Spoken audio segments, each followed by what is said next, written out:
Irmãos e irmãs, a palavra de Deus hoje, que ouvimos no Evangelho de São Mateus, está dentro do discurso que Jesus faz à comunidade e hoje vai tratar do perdão. A sequência desse tema e a consequência do entendimento desse tema vai ser, no Evangelho de amanhã, uma pergunta de um Pedro assustado e preocupado com o que acabou de ouvir hoje, mas vamos ficar por aqui. Veja, Jesus fala de um irmão que pode vir a ser tratado como um pagão. Portanto, esse irmão aqui do qual fala o Evangelho é o irmão na fé, é um irmão por causa da fé, que, dependendo de como ele vai conduzindo as coisas, seja tratado como pagão ou pecador público. Veja, cada um de nós é responsável pela nossa própria salvação, né? Ninguém pode pôr na conta do outro a culpa de estar vivendo como um pagão, um pecador público. Mas uma vez que somos irmãos, filhos do mesmo Pai, que é Deus, filhos da mesma mãe, que é a Igreja, e irmãos que somos uns dos outros, Jesus aqui nos apresenta a possibilidade da caridade. Ajudar o irmão a não vir a ser pagão ou pecador público. E nos apresenta o desafio da humildade, que é aceitar a correção para não acabar de descambar e continuar a ser como um pagão. Então disse Jesus, se o teu irmão pecar contra você, vai corrigi-lo, mas, e esse mas aqui é importante, em particular a sós contigo. Essa página do Evangelho talvez seja a página do Evangelho menos praticada da Bíblia. Assim. Se você pegar qual página da Bíblia é menos praticada, colocada em prática, né, no dia a dia da vida, talvez seja essa. Vamos lá, teu irmão pecou contra você,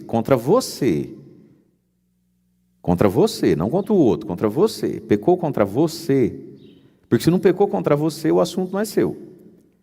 O pecado do outro passa a ser meu se foi contra mim, não foi contra mim. E aí nós vamos nos tornando portadores do pecado alheio, dos problemas dos outros. Você viu, você está sabendo o que ele fez com ela? O que ela falou para ele? E aí começa. Se o teu irmão pecou contra você, se não é contra você, esse assunto não é seu. Mas se foi contra você, o que ele fez, se ele pecou contra você, diz lá Jesus, vai corrigi-lo. Vai corrigi-lo e não contar para todo mundo. Vai corrigi-lo e não... E aí, essa pergunta aqui desmonta 98% das pessoas. Essa aqui, você já falou com ele? Não. A maioria das pessoas que vem falar para você, de alguém, pergunte se você já falou com ele? Não. Então, se você não falou com ele, você não podia estar falando comigo. Pecou contra você e não contra os outros. Contra você. Vai corrigi-lo, conversa com ele, toca nesse assunto. Ninguém morde ninguém, por que você não fala disso? É? E aí é esse tipo de situação. Você está sabendo, e talvez foi um dos primeiros a saber, não é? Que o filho do fulano está fazendo coisa errada, usando coisa errada, fumando coisa errada. Agora o piquiri todo sabe, menos o pai da pessoa sabe. É, na verdade. Aí você está sabendo, foi um dos primeiros a saber que a fulana está traindo o marido, parece, ou que o fulano está traindo a esposa, parece. E você coopera para que o piquiri todo saiba, menos a esposa traída, o marido traído. Né? E pior do que isso. Tem um ditado diz assim, estou igual ao marido traído, eu sou o último a saber. Né? Na verdade, quando esse tipo de coisa acontece, o último a saber não é o marido traído ou a esposa traída, né? O último a saber, na verdade, é a própria pessoa que está traindo. Ela jura que ninguém sabe. Não, meu querido, minha querida, está todo mundo sabendo, inclusive o teu marido e a tua mulher já estão sabendo e vão chegar mais cedo em casa hoje, pegar vocês dois nessa situação, vai ter morte aqui. E ela jura que ninguém nem sabe. A cidade toda sabe, menos o marido traído está sabendo. E todo mundo que sabe não vai lá falar com ela, fulana, você me desculpa, é verdade essa história que eu estou escutando na rua? Ah, imagina que eu faço isso, vai que eu perco a amiga. Isso é o cúmulo do egoísmo. A sua casa que se lasque, que saia a morte, desde que você continue me tendo por amiga. Isso é o cúmulo do absurdo. Essa é a página menos praticada da Bíblia. Menos praticada. Porque nos falta uma caridade para com o outro. São Paulo vai dizer que o salário do pecado é a morte. Se o teu irmão pecou, você não pensa em conversar com ele e perguntar para ele se é verdade esse negócio? Mas não, a gente coopera para que todo mundo que não pode resolver nada daquilo saiba, menos quem precisava saber. 2, pecou contra você, e aqui é um instinto nosso. O ser humano, ele quer mais do que justiça, ele quer vingança. Então, pecou contra mim, todo mundo vai saber o que você fez contra mim. Deve para mim, seja em qual âmbito da vida for, todo mundo vai saber que você deve para mim. Eu não quero só a justiça, eu quero vingança. O que é a vingança? A vingança, ela não é só que eu quero de volta o que é meu e você levou, né? Eu quero que você pague de modo dolorido. Eu já nem quero mais o que você me levou. Tanto faz o que você me levou. Eu quero a punição da pessoa. Se o teu irmão pecar contra você, vai e toca nesse assunto, né? Mas em particular a sós contigo. Porque todos nós, meus irmãos, temos que zelar pelo nosso próprio bom nome. O bom nome vale mais do que o ouro, diz a Bíblia. Porque se você tem bom nome e não tiver ouro, você até consegue ouro só por causa do bom nome que tem. Se você não tiver dinheiro, mas tiver bom nome, você até consegue dinheiro. Bom nome é a coisa mais importante da vida. Então, zelar pelo próprio bom nome. Mas zelar pelo bom nome do outro irmão. E às vezes o pecado que a pessoa cometeu contra mim é corrigível, é possível, a pessoa consegue se reorientar na vida, mas se porque ela pecou contra mim, eu acabo com o nome dela, ela se levanta como agora? Seja em qual âmbito for da vida.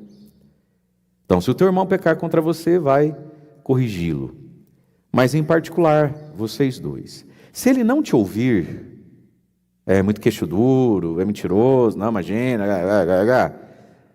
se ele não te ouvir, toma com você mais 1 ou 2 pessoas, para que toda a questão seja decidida sob a palavra de 2 ou 3 testemunhas. E aqui que está, a gente tem coragem de processar, a gente tem coragem de mexer o doce, não tem coragem de conversar com a pessoa. Eis Jesus, se ele te escuta, tu ganhaste o teu irmão. Se ele escutar você e os 2 ali que você colocou junto, ganhaste o teu irmão. Mas se ele não escuta você, não escuta nem você com 2 ou 2, 3 testemunhas, se ele não vos der ouvido, dize-o à igreja. E aqui é especificamente questões pontuais de moral muito grave ou até de heresia, né? Dize-o à igreja. Se nem mesmo a igreja ele escuta. E aí, diluindo um pouco o versículo, não escuta, quando diz aqui, não escuta nem a igreja, não escuta o evangelho, fulano, eu não estou falando isso com você como cristão que somos. Nós somos 2 pessoas de Deus. Não escuta isso. Aí a gente descobre que muitas pessoas que vêm à igreja, gostam da igreja, Deus não é o critério dele para as coisas que ele faz também. Não é, né? Se nem mesmo a igreja ele escuta, seja tratado como se fosse um pagão ou um pecador público. Vai que desgraça isso na vida de uma pessoa? De irmão virou pecador público. E tem gente que quer esse caminho para si. Não adianta falar com ele. A gente sabe disso também, né? Veja, mas o meu papel não é mudar você. O meu papel é cumprir o evangelho. Às vezes a gente aposta tanto no insucesso do que a gente tem que fazer, que daí a gente não faz o que tem que fazer. Jesus falou, vai falar com ele. Jesus não falou assim, vai lá e muda ele. Porque Jesus está dizendo, se ele te ouvir, ele precisa te ouvir. Ele precisa dar ouvidos ao que ele está ouvindo, né? Se ele te ouvir, você ganhou o teu irmão. Se ele não escuta, então agora você tem o direito de tratá-lo como um pagão ou um pecador público. Mas como é que se trata um pagão e um pecador público? Nós vamos olhar para Jesus. Como é que Jesus tratava pagão e pecador público? Com vingança, com marretada, com escárnio, passando o trator na vida da pessoa? Como é que Jesus tratava os pecadores públicos? Com misericórdia quando precisava ter contato. Fora disso, cada um que vive a sua vida. Morreu, vida, vira a página, a vida que segue. Como é que nós queremos tratar os pecadores públicos? Ressuscitando o pecado da pessoa todo dia na orelha dos outros. Talvez, meu irmão, minha irmã, você ressuscita o pecado das pessoas todo dia há quantos anos? Percebe isso? Como é que Jesus tratava o pecador público? Como que ele tratava um pecador público? Ele falava todo dia? Ele martelava todo dia a Madalena? Ele espizinhava todo dia o Zaqueu? Jesus passou todos os dias da vida dele falando mal do jovem rico, que foi embora triste porque era muito rico. Era assim que Jesus tratava o pecador público? Não era assim que Jesus tratava o pecador público. Portanto, como é que se trata um pecador público? Alguém que escolheu virar pagão, ser como, na prática da vida, viver como um pagão e continuar lá no seu erro, no seu pecado. Quando raramente Jesus tinha contato com esse tipo de gente, porque quando a gente lê o Evangelho e vê lá, Jesus foi jantar na casa dos pecadores, as pessoas acham que Jesus vivia lá, enfurnado na casa dos outros. Gente, Jesus foi na casa de Mateus uma vez na vida. Na casa de Zaqueu ele foi uma vez na vida. Foi lá, tinha um monte de doido, um monte de pecador. Quem converteu anda junto, quem não converteu, Jesus nunca mais viu aquela pessoa.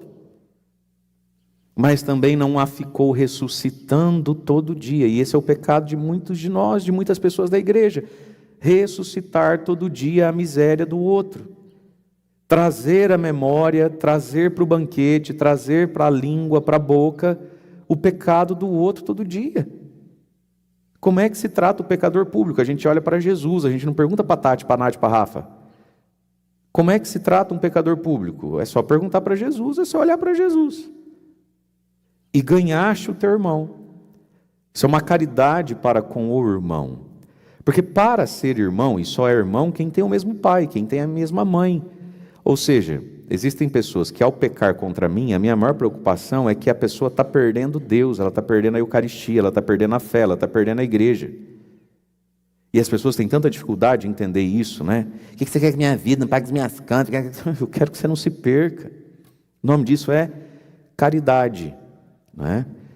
Só que a triste verdade, meus irmãos, muitas vezes, é que quando a gente se depara com o pecado diretamente contra mim ou ao redor de mim, quando o pecado nos espreme, o que espirra de nós não é caridade, é uns desejos de vingança não terapeutizados que estão guardados dentro de nós. A maioria de nós somos muito violentos, essa que é a verdade.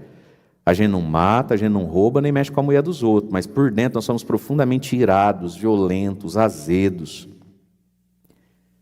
Tem gente que parece que sente um prazer em sofrer o pecado do outro, que é para agora eu poder botar para fora o meu pecado, que às vezes não é adultério, às vezes não é calote, às vezes é o quê? É uma coisa inflamada, é um desejo de sair, é o justiçamento do mundo, né? E se a gente olha hoje, como as pessoas estão desproporcionais, basta você ver rede social. A pessoa dá uma bola fora, a pessoa fala uma palavra que você não concorda, ninguém consegue dizer assim para aquela pessoa, poxa, ele pensa assim, putz, fiquei chateado agora com isso. Não, desgraçado, tinha que morrer mesmo, não sabe. As pessoas elas estão assim prontas para vomitar um rio de escárnio, de violência, assim, parece que está todo mundo torcendo para ser machucado, só para poder ter o direito de revidar. Parece que dentro do coração de tanta gente tem um escorpião, tem uma cobra cascavel. Já viu cobra, né? Ela não pergunta, ela não fala, opa, quase você pisou em mim, cuidado, presta atenção. Não, se você chegar perto,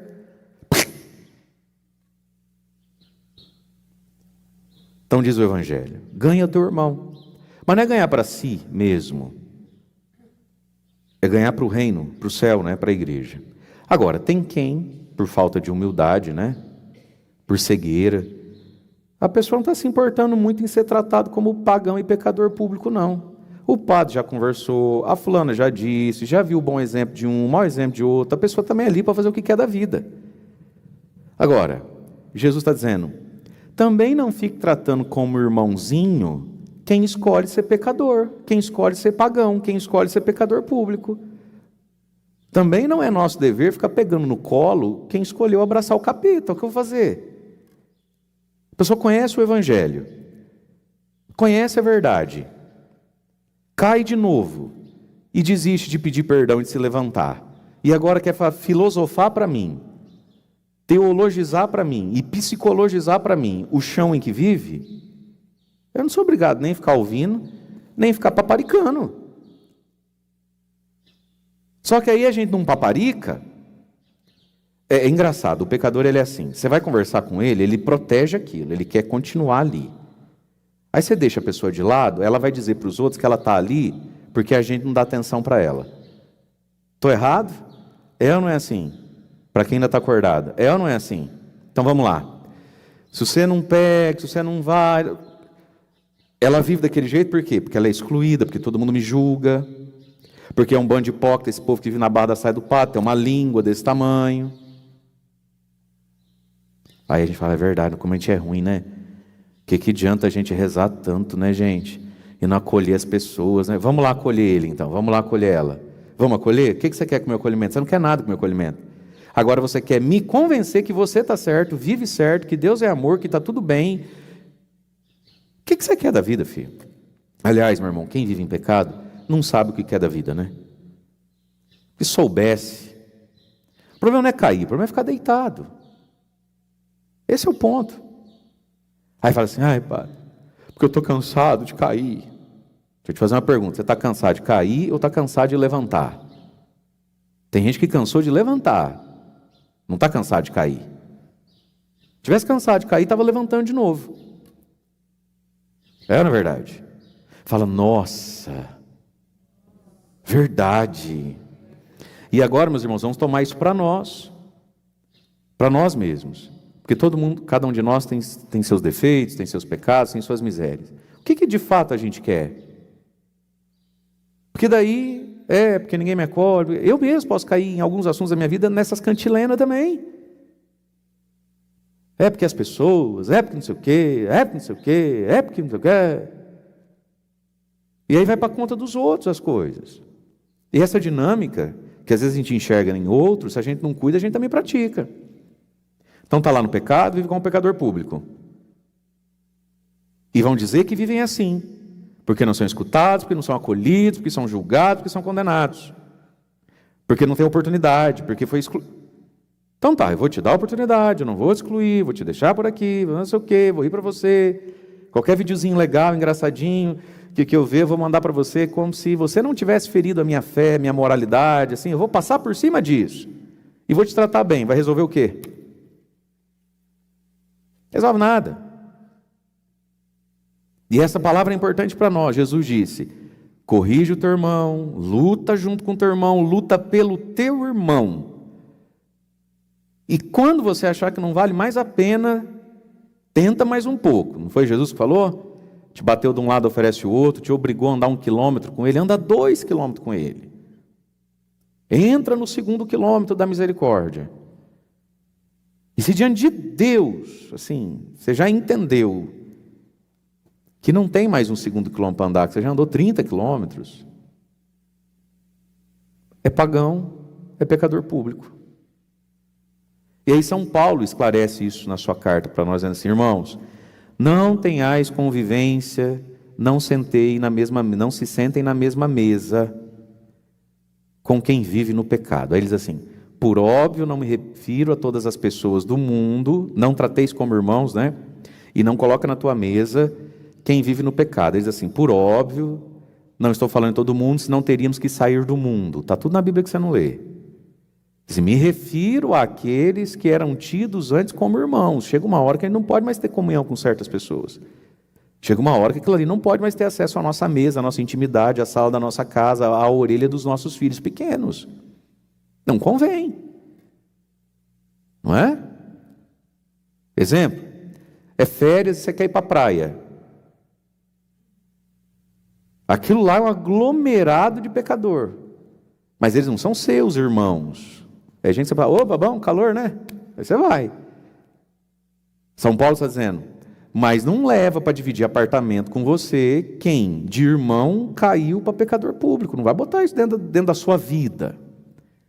E muitos de nós, às vezes, talvez tenhamos esse drama na cabeça. A gente se sente mal, a gente se sente culpado, a gente se sente sobrecarregado, e a gente é chantageado emocionalmente pelos pecadores. Não é assim? Esse sentimento de culpa que o pecador gosta de produzir em nós. Tanto que você vai na igreja, está me julgando. Nossa, eu tenho pavor dessa frase. Senhor.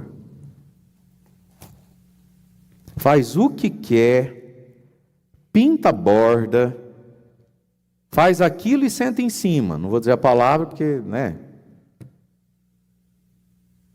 Está me julgando. Tanto que você vive na igreja, você não escuta lá que Deus é amor, que Jesus perdoava as pessoas. Sabe esse tipo de trambicagem? E aí você fica aí todo desgastado, todo arrebentado por dentro. Olha o que Jesus está dizendo. Tem gente que quer ser pecador. Trate-o como um pecador. Porém, todavia, contudo e entretanto, como é que Jesus tratava o pecador? E não como é que os fariseus tratavam o pecador. Oba, o padre falou que eu posso tratar o pecador igual o pecador. Então, uma lajota para tocar na cabeça daquela... Ei, isso é o fariseu que faz. Jesus não fazia isso. Ai, o padre Mário me libertou hoje. Vou tratar ela igual uma pecadora. Traz um cabo de vassoura. Ei, isso aí é o fariseu. É como Jesus tratava o pecador. E aí continua então o Evangelho. Em verdade eu vos digo, tudo que ligardes na terra será ligado no céu, e tudo que desligardes na terra será desligado no céu. Deus leva a sério as nossas decisões. Olha o que Jesus está dizendo. O que você liga na terra está ligado no céu. O que você quer? Não é assim que Jesus fazia? O que queres que eu te faça? Seja feito conforme você quer. E tem gente que quer o capeta. Tem gente que quer o erro. Tem gente que quer a vulgaridade. Tem gente que quer viver como pessoa tosca, como pessoa vulgar, como pessoa malandra. Tem gente que quer viver na fofoca, no diz que me disse. Tem gente que quer ser do contra. Tem gente que não quer passar para o lado certo, belo e virtuoso da vida. O que você liga na terra é ligado no céu. Deus leva a sério o que você quer. E claro, isso aqui também é uma palavra que em São Mateus aparece 2 vezes. Primeiro, 2 capítulos antes, dita única e exclusivamente para São Pedro. O que você ligar na terra é ligado no céu. Toma aqui as chaves, né? Que é o poder da igreja de definir a fé e o caminho da salvação e dos sacramentos. Aqui uma segunda vez, no Evangelho de Mateus, São Mateus pega essa frase de Jesus agora para o contexto comunitário, né? Porque vai terminar dizendo, quando 2 ou 3 estão de acordo, perdoados, reconciliados, potencializa o poder da oração. Rezar pela mesma causa, tendo o coração reconciliado um com o outro. Mas isso aqui também vale para a minha própria individualidade. Deus me leva a sério, aí. Eu escolho o que eu quero da minha vida. E aqui está, meus irmãos. Deus nos leva a sério e isso é muito sério. A gente escolhe o que a gente quer da vida. Deus não nos trata como um bando de bobinho, idiotinha. A gente precisa entender que a vida é séria. A vida não é triste, a vida não é pesada. Você devia ser uma pessoa bem mais otimista, eu acho. Mas ao mesmo tempo a vida é séria. A gente planta, a gente colhe, a gente decide. E Deus nos leva a sério, no fundo do nosso coração. Então ele diz, em verdade vos digo, tudo que ligardes na terra será ligado no céu, e o que você desliga na terra, você desligou do céu. Né? E aí agora vem a promessa dessa vida de irmandade, de comunidade com o outro. De novo eu vos digo, se 2 de vós estiverem de acordo na terra, sobre qualquer coisa que quiserem pedir, isso vos será concedido por meu Pai que está nos céus. Rezar de acordo. E dizer isso para Deus, Senhor, eu estou de acordo com o que ela está pedindo, com o que Ele está pedindo. E aqui vamos pensar um pouquinho na vida do matrimônio, do casamento. Gente, tem tantos casais bons que nunca rezaram juntos.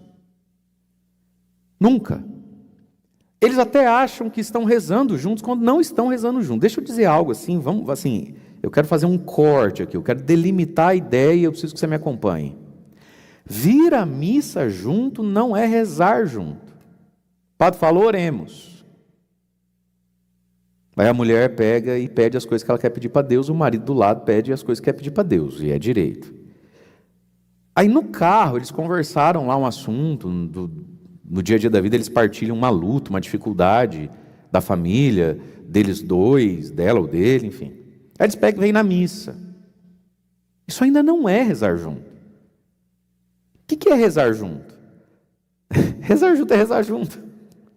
Tem muito casal bom que nunca ficou os dois e fez assim, em nome do Pai, do Filho e do Espírito Santo, amém. Deus Todo-Poderoso, Pai amado, Pai querido, pela intercessão de São José, de Nossa Senhora. Pai, em nome de Jesus, eu e a minha esposa, com o homem fazendo isso então, aí é mais raro ainda, assim.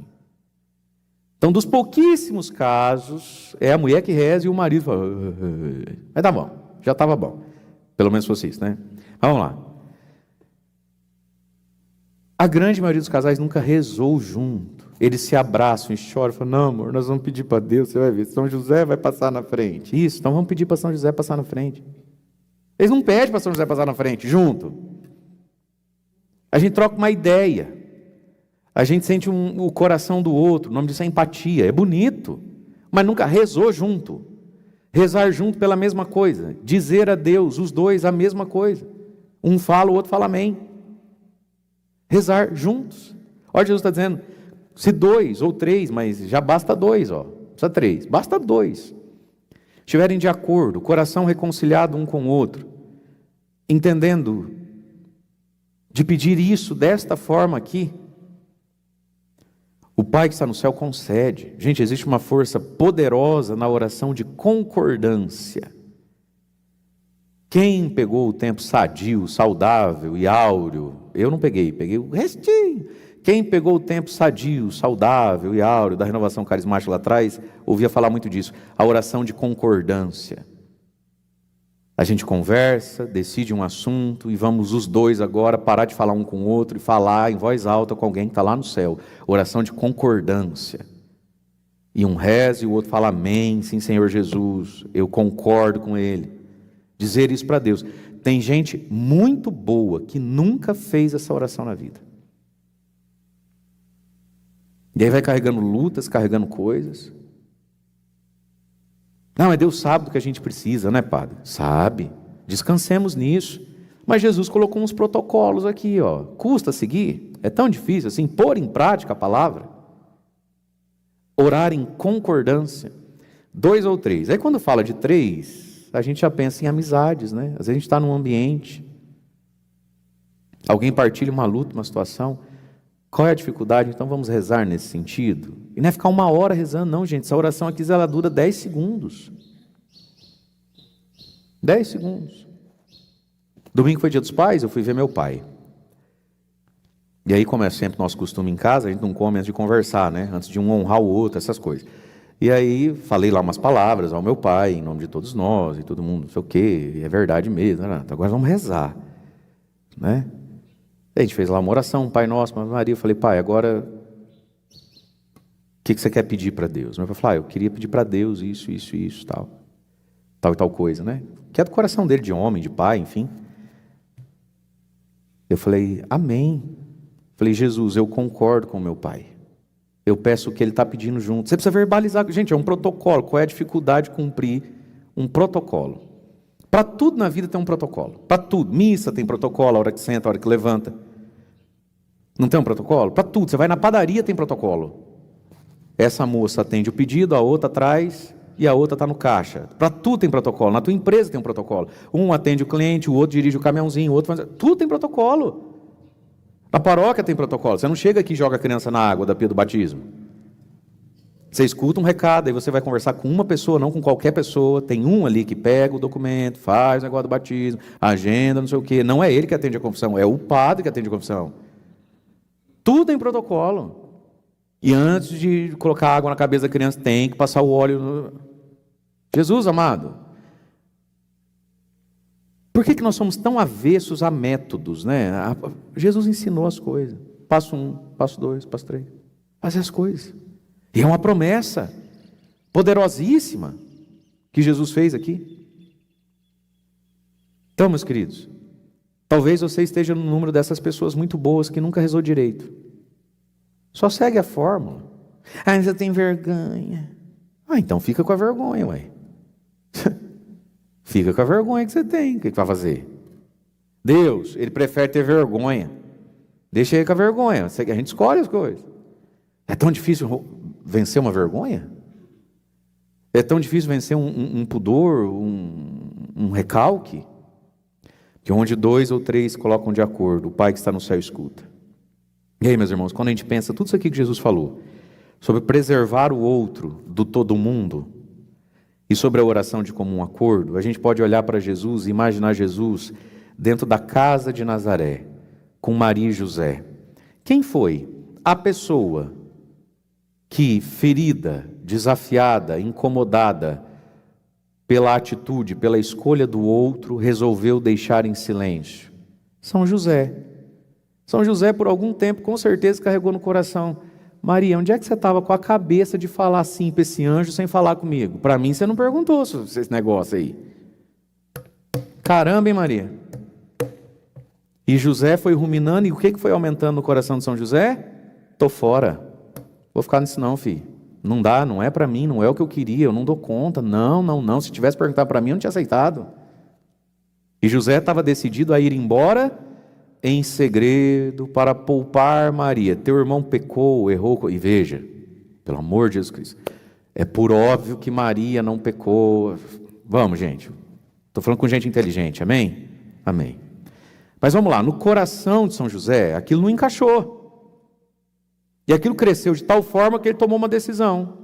Deus, ou o Senhor me dá um sinal assim, rasgado, ou eu não participo disso, eu estou indo embora. Mas se ele devolve Maria, desfaz lá o fim do noivado, ela é adúltera. O filho não é seu, e essa barriga desse tamanho, sem vergonha. Decidiu deixá-la em segredo. Que José pensou: óbvio que ela não pecou, mas você está entendendo. Ela feriu a mim. Ela desestruturou minha vida. Mas isso não dá direito nem a vingança, nem a arrebentar com a pessoa. Eu vou embora em silêncio. José foi o primeiro a conversa só vocês dois. Não é para todo mundo saber o que aconteceu entre vocês dois, é entre vocês dois. São José foi esse primeiro que guardou tudo, que preservou a honra de uma pessoa. São José quis salvar a honra de Maria. Não te quero mais, não dou conta de você, não quero esse menino, mas a tua honra é tua honra. Pode ficar com ela, eu vou embora à noite, no meio da madrugada. Jesus aprendeu do Pai. E quantas vezes será, possivelmente, na casa de Nazaré, vamos pensar o menino Jesus chegando em casa, molequinho, adolescentezinho, e caindo na tentação de, sentar o rei no coleguinha da escola. Porque todo mundo tem um amigo corintiano que precisa de oração, né, gente? A gente sabe disso. Eu fico imaginando Nossa Senhora, São José, falando: tá, mas você falou com ele, filho? Então primeiro você fala com o seu amiguinho lá, depois você conta para todo mundo. Corrige ele chutou tua canela jogando bola, olha essa canela, vai lá e fala com ele, fulano. Todo sábado nós dois na sinagoga lá, cantando o Salmo de Davi, você me dá uma entrada dessa, qual levou minha perna embora, rapaz? Essas coisas, gente, se aprende em casa, e não duvidemos que Jesus viu essas coisas. São José e a Virgem Maria na vida de Jesus não foram dois ali que estavam ali. Ela lava, passa, José paga as contas e Jesus é Deus. Aquilo foi uma família de verdade. Deus se fez ser humano na mão do humano. E o humano, quando tem o Espírito Santo no coração, ele é capaz de coisas divinas. E nada é mais divino do que perdoar. Nada é mais divino do que não se vingar. Jesus é Deus, se fez humano e se pôs na mão de dois humanos. E o humano, quando tem o Espírito em si, é capaz de atitudes divinas. E nada mais divino do que perdoar alguém. Nada mais divino do que não ressuscitar todo dia o mal que fizeram contra mim. Isso é divino em nós. Nossa sorte, nossa graça, nossa bênção. Nós temos acesso à Eucaristia. Nada mais divino do que a Eucaristia. Daqui a pouco nós vamos comungar Jesus. E Jesus nos leva a sério. Na hora que a gente comungar hoje, o que a gente quer ligar aqui nessa missa, nessa terra? O que vai ficar ligado por essa força divina? O perdão, o silêncio, a reconciliação?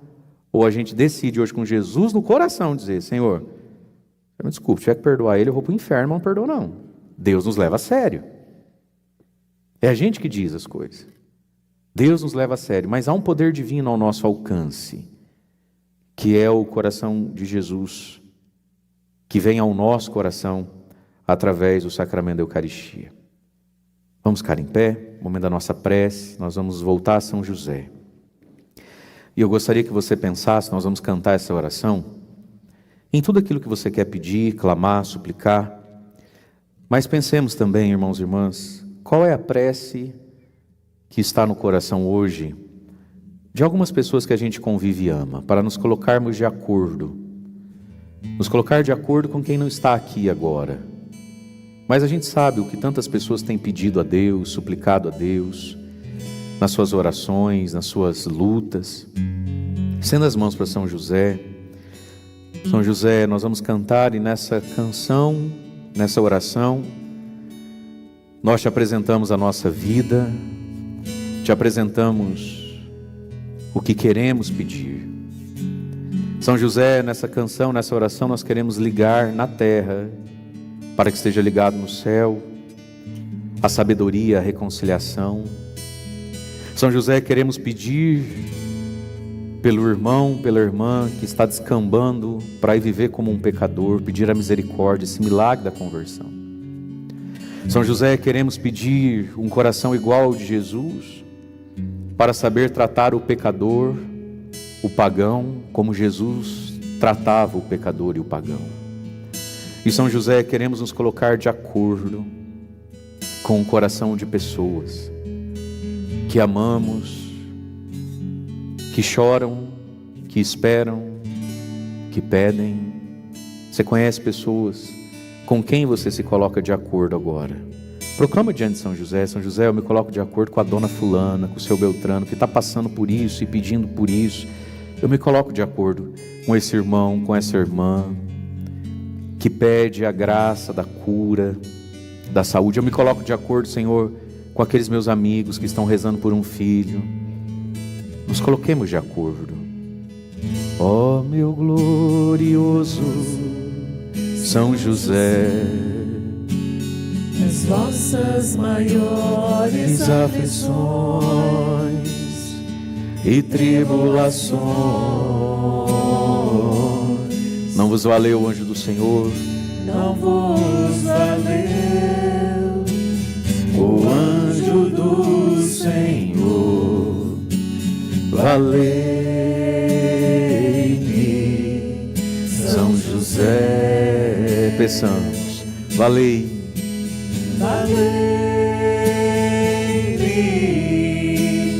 São José, tornai possíveis as coisas impossíveis, valei-me, São José, tornai possíveis as coisas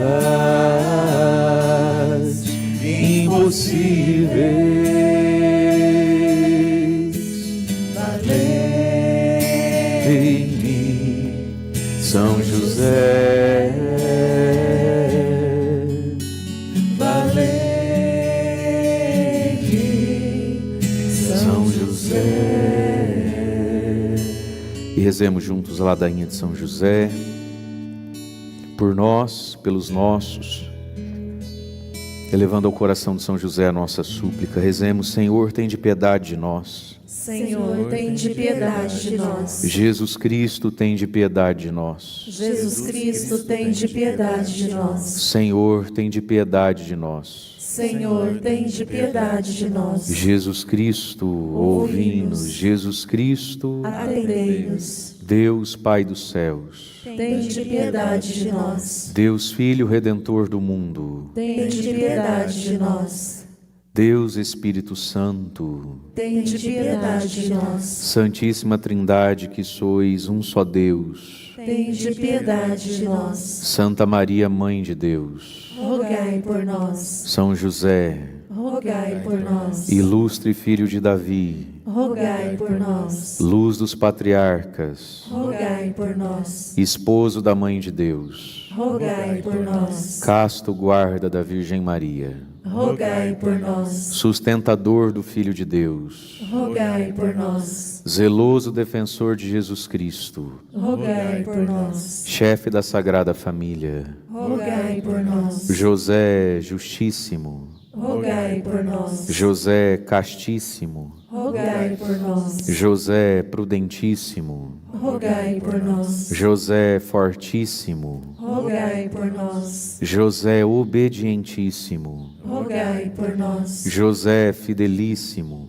Rogai por nós. espelho de paciência, Rogai por nós. amante da pobreza, Rogai por nós. modelo dos trabalhadores, Rogai por nós. honra da vida de família, Rogai por nós. guarda das virgens, Rogai por nós. sustentáculo das famílias, Rogai por nós. alívio dos miseráveis, Rogai por nós. esperança dos doentes, Rogai por nós. patrono dos moribundos, Rogai por nós. terror dos demônios, Rogai por nós. protetor da Santa Igreja. Rogai por nós. Ele o constituiu Senhor de sua casa. E fê-lo príncipe de todos os seus bens. Oremos, ó Deus, que por inefável providência vos dignastes escolher a São José por esposo de vossa Mãe Santíssima. Concedei-nos, vô-lo pedimos, que mereçamos ter por intercessor no céu aquele que veneramos na terra como protetor. Vós que viveis e reinais por todos os séculos dos séculos. Amém. No altar de Deus, junto com o pão e o vinho, façamos a oferta da nossa vida.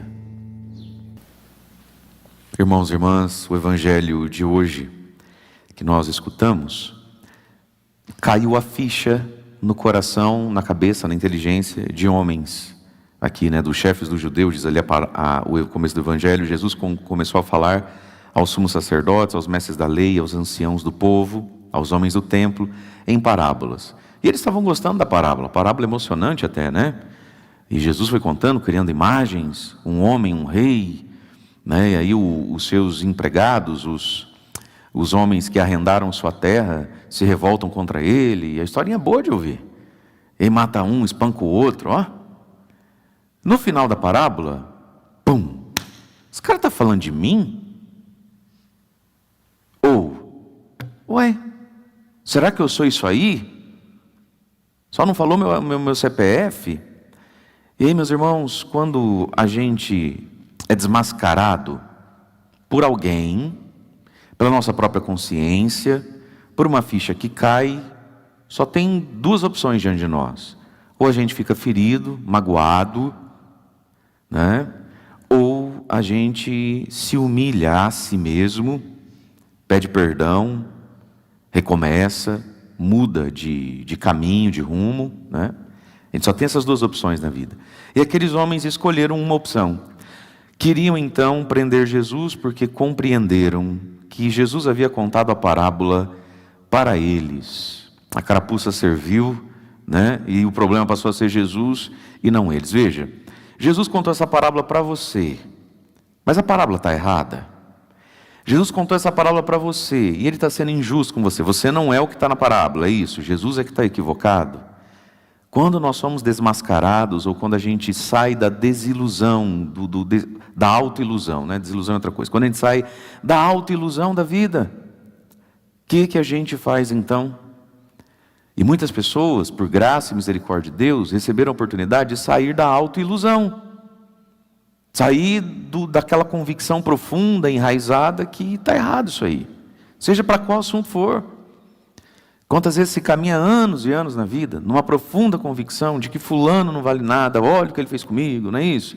E as nossas ilusões vão caindo, para não dizer máscaras, porque às vezes, quando a gente usa a palavra máscara, a gente está falando do mascarado, a gente está falando de uma pessoa, às vezes, mal intencionada. E muitas pessoas são mal intencionadas, mas outras muitas pessoas, elas não são mal intencionadas, elas só são iludidas, infantis, rasas, toscas. Mas tudo isso gera em nós apego, identidade e segurança. Apego, identidade e segurança. Por pior que seja, por mais sofrido que me seja, eu tenho um apego naquilo ou naquele. Por mais difícil que seja, eu conheço aquilo ou aquele, então me dá segurança. Por que com muita facilidade as pessoas desistem ou voltam atrás? Porque por mais sofrida que seja a vida dela, por mais assim, que seja, até mesmo humilhante, mas pelo menos eu sei como é, né?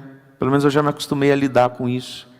A novidade, a felicidade, a paz, ela me é estranha. Vai saber como é que é ser feliz, né? Pode ser perigoso ser feliz, né? Então pelo menos eu sei como é. E a gente repete coisas. A gente não vê isso nas nossas famílias? Faz com o filho agora exatamente como a minha mãe ou meu pai fez comigo antes. Mas não era você que reclamava disso, mas pelo menos eu sei como é que é, né?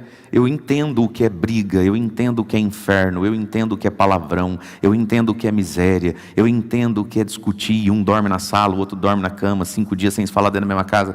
É muito doído, mas eu sei como é, né? E meus irmãos, muitas pessoas, elas não são mascaradas, elas são iludidas de si, dos seus apegos, das suas convicções. E Deus vem com a sua misericórdia, através de fatos e pessoas, e tira ou a máscara ou a corda da ilusão. Mas acredite, aqui em Alto Piquiri não tem. Ou tem? Deixa eu ver. Não tem não.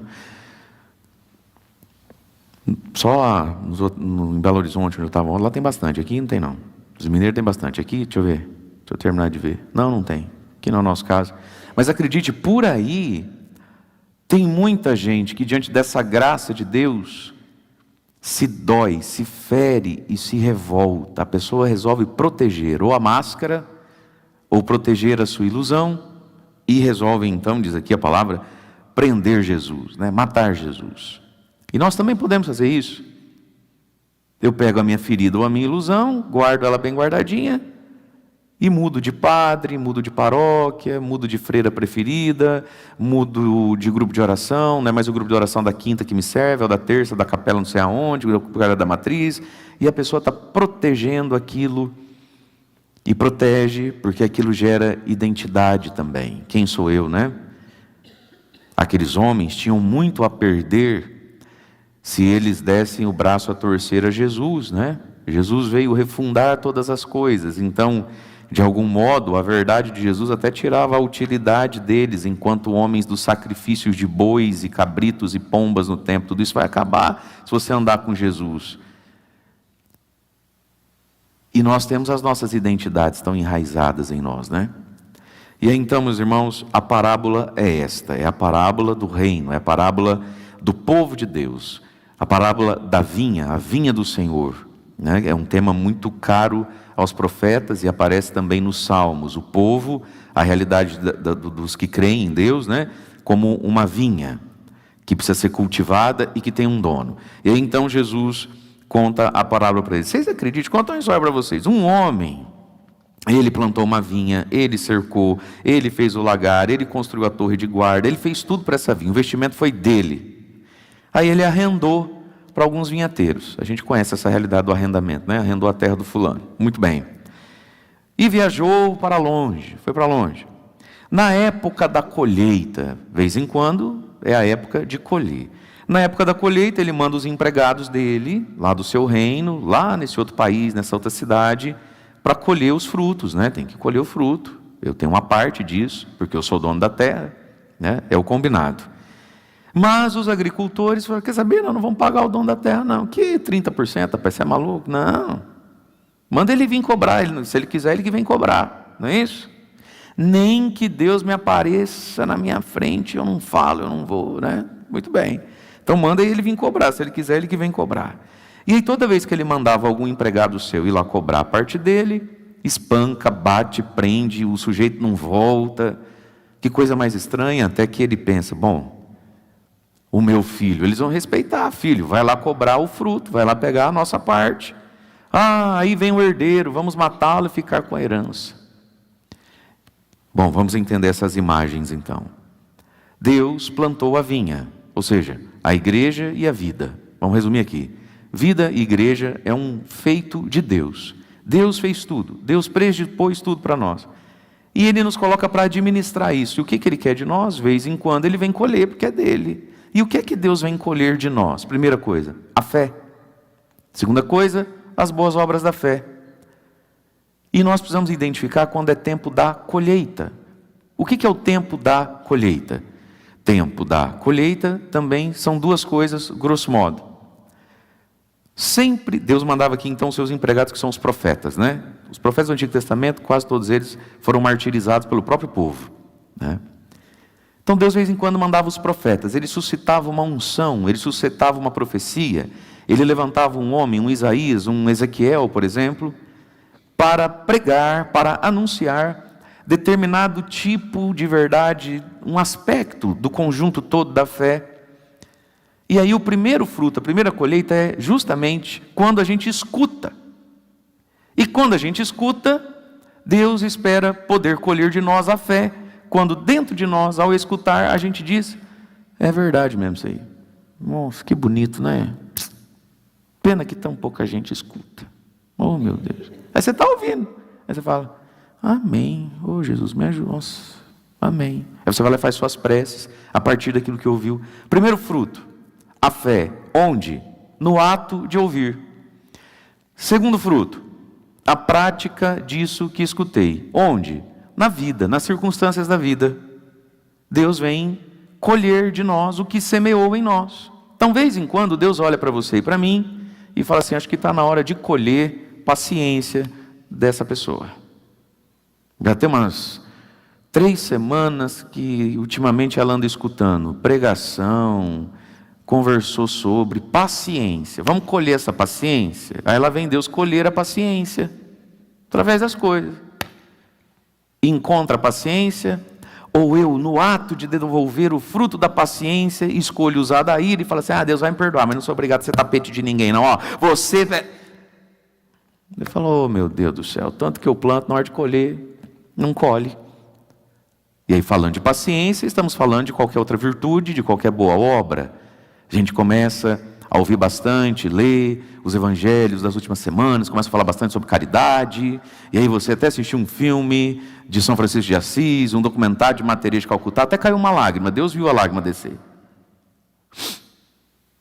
Deus falou assim, olha, mais uma semana está no ponto de colher caridade dessa pessoa. Caridade. Mais uma semana eu vou dar uma ocasião dela ver o que tem no bolso e dividir metade com alguém. E aí vem Deus colher através da vida. E o que acontece? Porque se a gente for ajudar todo mundo, esse povo faz fio sem parar, porque não. E Deus fala, eita bexiga, toda vez que eu tenho que colher, ai misericórdia. E falando disso, estamos falando de todas as outras virtudes, todos os outros frutos do Espírito. Deus vem colher fé e boas obras. Através de um consentimento interior, porque voltando aqui no exemplo da caridade, há quem escute falar sobre, ou assista o filme lá do São Francisco, da Madre Teresa, e no ato de ouvir ou assistir o filme, já ali, já não deu fruto. Não é bem assim não, isso aí, o padre fala porque ele não sabe como é que é a vida nossa no dia a dia. A pessoa aqui já dentro já não está dando fruto dela. Então Deus vem colher o fruto.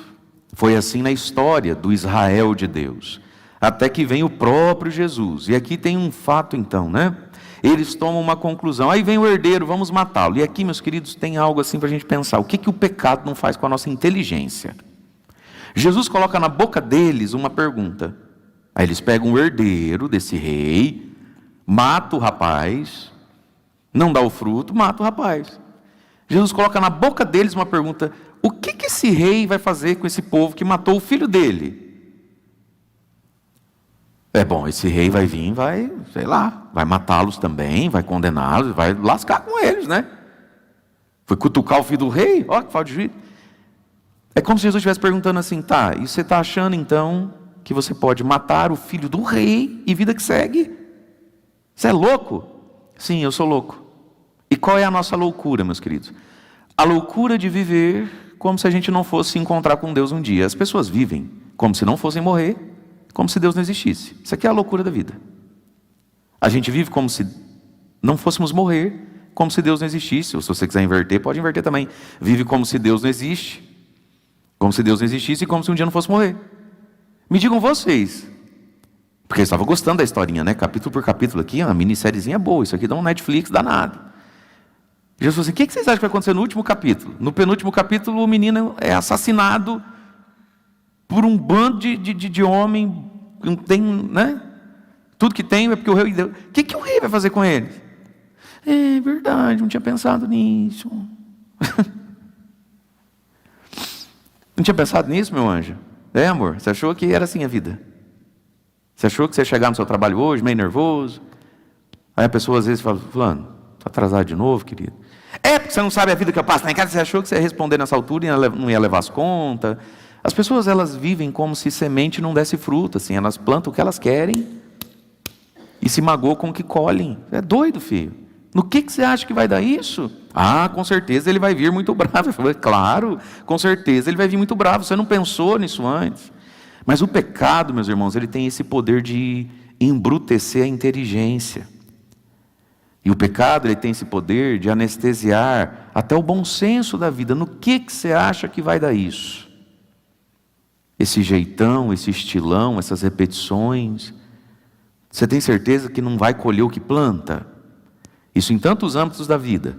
Mas falando aqui especificamente também, nessa visão escatológica do fim das coisas, diante do próprio Deus. E veja, meus irmãos, Deus nos leva a sério. A vida, ela é séria. Ela não precisa ser chata. Ela não precisa ser sem cor. Ela não precisa ser neurótica, ela não precisa ser adoentada. Mas a vida, ela é séria. As nossas oportunidades são coisas sérias. As oportunidades do pequeno bem, das pequenas virtudes, dos pequenos passozinhos que a gente pode dar na vida. É sério cada pequeno passo, porque devagar você vai ao longe. É sério a oportunidade que eu estou tendo, assim, bobinha, de me santificar um pouquinho, de me melhorar um pouquinho, porque devagar você vai ao longe. Fala para quem está do teu lado, o céu está longe, viu? Fala, o inferno também está longe, viu? E devagar a gente chega um em outro. Ué? E ao mesmo tempo que devagar você vai ao longe, gente, de um modo muito rápido a gente desperdiça muita coisa, né? Que dia é hoje? 1º de junho, amigo. Dá para acreditar num negócio desse, gente, que é 1º de junho de 2026? Não foi ontem um Natal? Pelo amor de Deus. Não foi ontem um Réveillon? Não é? E nessa de... segunda-feira... Segunda próxima agora. E nessa de segunda próxima... Né? Já foram 20 segunda-feiras. E por 20 vezes aquele passo de ir para a academia não foi dado, de emagrecer não foi dado, começar a rezar terço não foi dado, ler Bíblia não foi dado, né, assim? Não foi ontem que na virada do ano muitos casais se viraram, feliz ano novo, amor. Não, porque esse ano, toda semana nós vamos tirar um tempinho só para nós dois. Pelo menos uma quinta-feira à noite, uma sexta-feira à noite vai ser só nossa, sem criança pelo meio. E lá se foram 20 sextas-feiras. 20 oportunidades. 20 tacinhas de vinho que não foi bebida. 20 porçãozinha de batata que não foi pedida. 20 passeiozinho que não foi feito. E aí na soma desse monte de 20 que não foi feito, outras coisas acabou não sendo feitas, né? Porque daí também, né? Tem que ajudar, né, gente? Então, ao mesmo tempo que devagar se vai ao longe, é muito rápido esse devagar que se vai ao longe. Isso passa, gente, já é junho de novo, meu Deus do céu. Né? E aí, o que fará o dono da vinha? Com todo esse desperdício, com toda essa ignorância. E Jesus atribui tudo isso a si mesmo, falando do filho que vai ser agarrado, jogado fora, né? Não lestes nas Escrituras, a pedra que os construtores deixaram de lado, rejeitaram, tornou-se a pedra fundamental mais importante. Jesus está falando dele. Ele foi rejeitado, deixado de lado. É um nazareno aí. Agora ele é a pedra angular. Isso foi feito pelo Senhor. É admirável aos nossos olhos, porque a ressurreição é admirável aos nossos olhos. Mas aqui está, meus irmãos, o mistério do reino de Deus na terra. Como grande vinha, Deus faz a parte mais difícil, espera de nós o fruto, e a gente precisa devolver o fruto. E a gente devolve o fruto. Primeiro movimento da devolução do fruto: temer a Deus, o santo temor de Deus, respeitar a Deus. Segundo movimento da devolução do fruto, a piedade.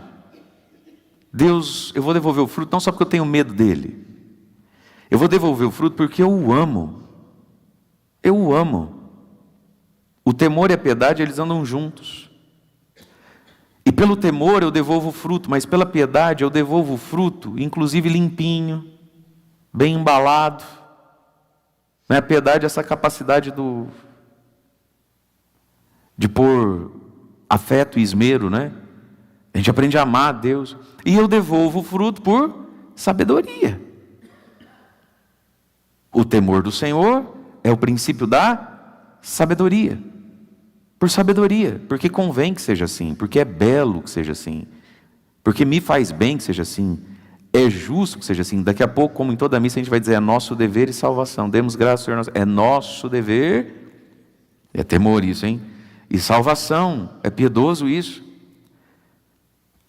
Entenderam então, esse cara está falando de nós.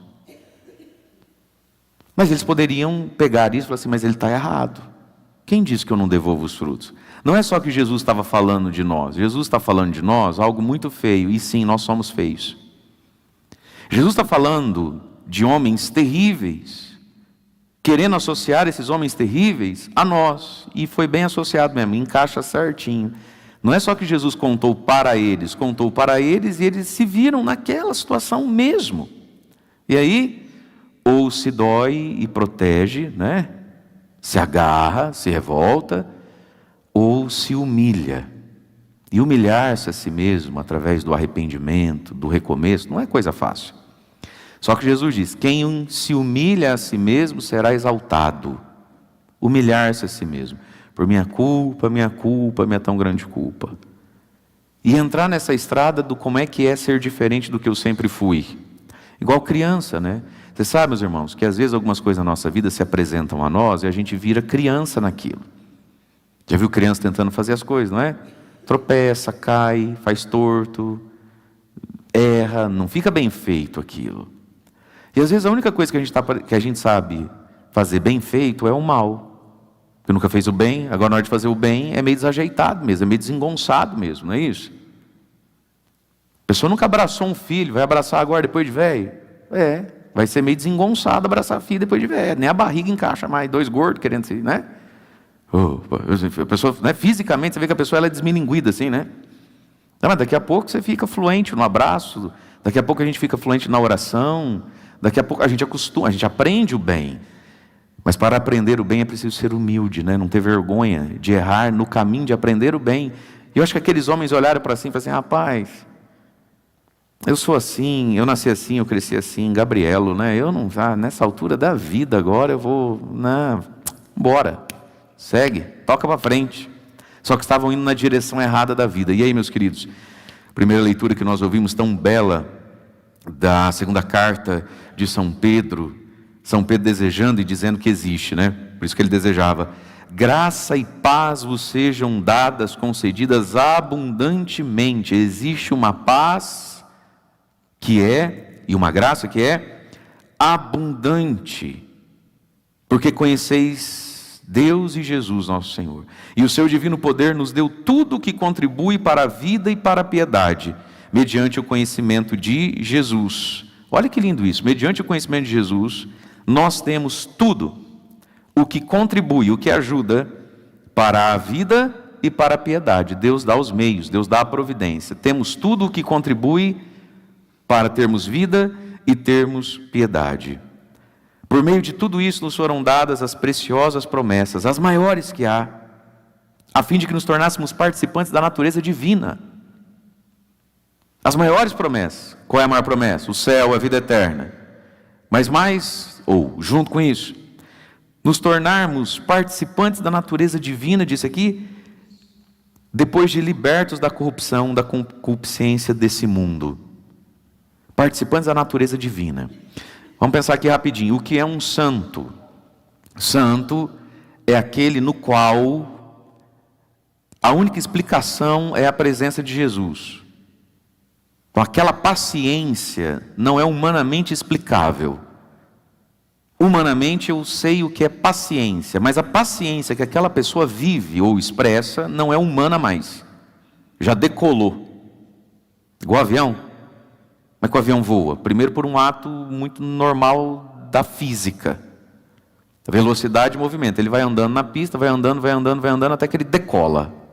Dá aquela novidade, né? Um bichão desse tamanho voando. Olha, como é que pode? Então veja, o passarinho também é assim, né? bate asinha, vai. Quando você acha que ele vai cair, ele... Aí ele já nem bate tanto a asinha. Esse sobrenatural. Participar da natureza divina. Olha que lindo isso. A natureza divina em nós, plenamente lá na ressurreição. Mas já aqui nessa vida, nós vamos participando da natureza divina. Essa nossa natureza humana, ela vai sendo elevada.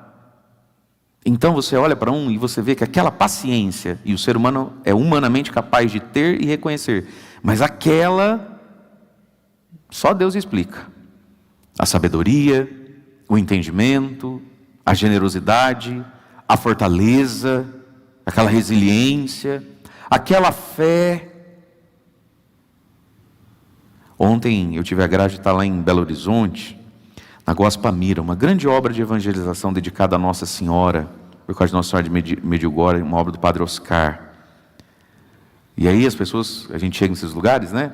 Sobretudo quem é dos inícios, quem é desde sempre, gosta de contar a história. Aqui, padre, isso aqui não era assim, isso aqui... né? Era uma fábrica, não sei do que, lá de chapa de metal, não sei, enfim.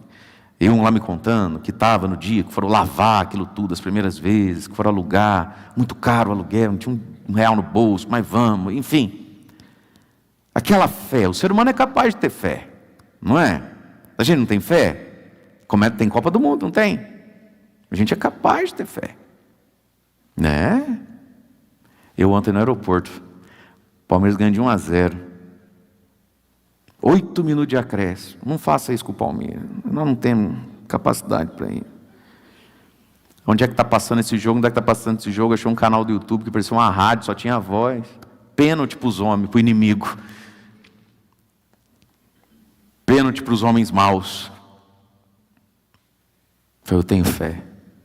Falei, ô Senhor, eu estou bagaço. Já não assisti o final da Champions. Foi bem na hora da minha pregação no sábado. Essa semana vai ser uma doideira. Eu estou aqui. Em nome de Jesus, essa bola podia pegar na trave também, né? Ah, pelo amor de Deus. Onde é que pegou a bola? Correu, bateu na trave. A gente é capaz de ter fé. Correto? Agora, ter fé, vai entrar ou não vai entrar o pênalti? Se entrar, o que você perde com isso? Mas chega uma hora na vida que você vê que uma pessoa tem fé num assunto, que só Deus explica a fé que ela tem naquilo. Só Ele para ver aquilo. A natureza divina em nós, quando a gente anda com Deus. Fala, nossa, que bonito essas coisas. Eu quero. Aí pronto, já deu um fruto para Deus, que é o fruto da fé. Aí continua São Pedro falando, né? Por isso mesmo, irmãos, dediquem todo o esforço. Olha que bonito. Dedique esforço, faz tua parte. Não faça pouco caso de coisa tão bonita. Você recebeu um presente tão bom. Então, cuida bem disso aí. Dedicai todo o esforço em juntar à vossa fé. O princípio das coisas é a fé, mas ela sozinha não faz todas as coisas. Junte na fé de vocês, juntai à vossa fé a virtude e o conhecimento. Ao conhecimento, junta ao autodomínio, e ao autodomínio coloca a perseverança, e a perseverança coloca a piedade, e a piedade, amor pelo outro. E esse amor pelo outro, uma caridade. Caridade é o amor para além de tudo, apesar de tudo, está ali. Isso é o amor de caridade, é um amor virtude. É um amor dado por Deus através do Espírito Santo. E nesse caminho, meus irmãos, nas lutas que se apresentam a nós, o salmo de hoje, né, tão bonito, possamos nós dizer também, vós sois o meu Deus, no qual eu confio inteiramente.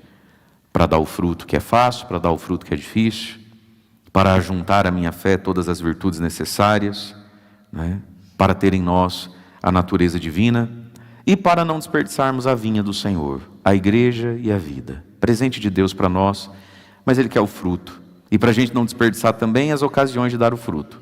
Quando a gente escuta a verdade de Deus e nas ocasiões que Deus, através da vida, permite ou põe diante de nós, que nós possamos devolver o fruto. Louvado seja nosso Senhor Jesus Cristo, para sempre seja louvado.